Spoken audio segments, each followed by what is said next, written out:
Hey everybody, it's Tessa from MHYT. Today, I'm going to show you how to set quail eggs in the wintertime.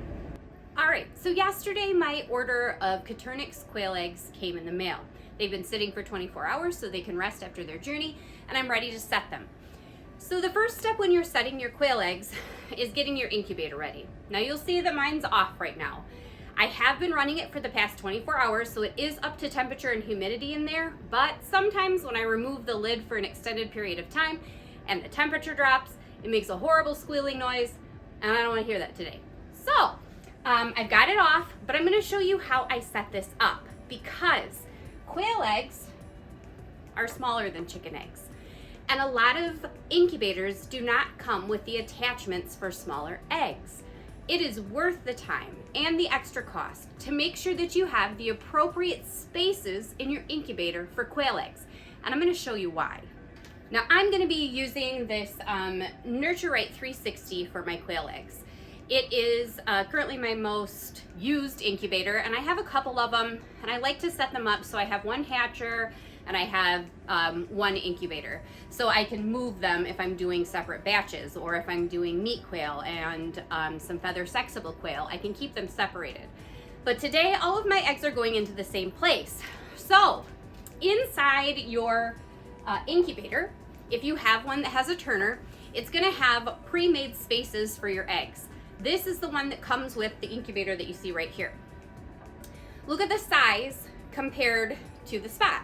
Now you can use this with quail eggs and probably you won't have any trouble, but there is a possibility that this moving back and forth is going to hit on the sides and you could end up with cracks.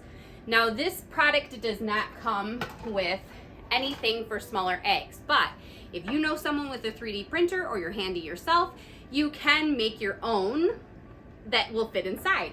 So in this here you can see this one has more spots. This one can hold smaller eggs. Now there's less room for it to jiggle around in there, less temptation for it to crack. Plus, I can fit more eggs into my incubator, which is really always the goal. But what if you have a styrofoam incubator? Let me show you. Now this is the interior of my little giant incubator. So this, I have the turners for it, and normally I would use this if I'm doing a large batch of quail. This is usually what I use for meat quail. But see how I have two different types of turners? These are for chicken eggs, and these are for quail eggs. And you see, if I try to put the quail egg in here, it dips way down in, and even some of the quail eggs are almost so small that they go beyond, they go through it. But in these, it fits perfectly inside so that the most amount of air is all around my egg. Down in here, it creates a pocket of warmth, which can lead to moisture, bacteria growth. In here, the egg is exposed, it's rocking back and forth as it should, and it's gonna give you a better hatch rate.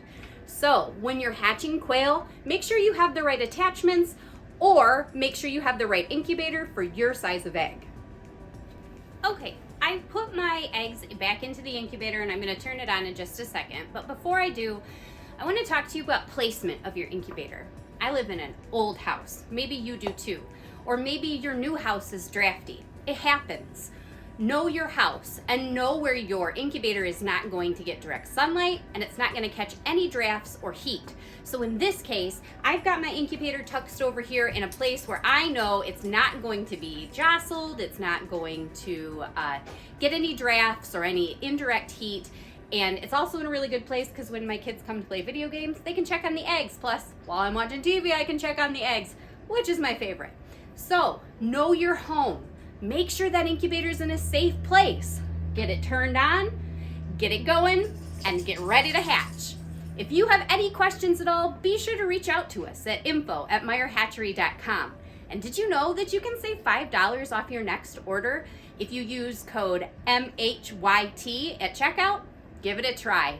Thanks for watching, everyone. Have a great day.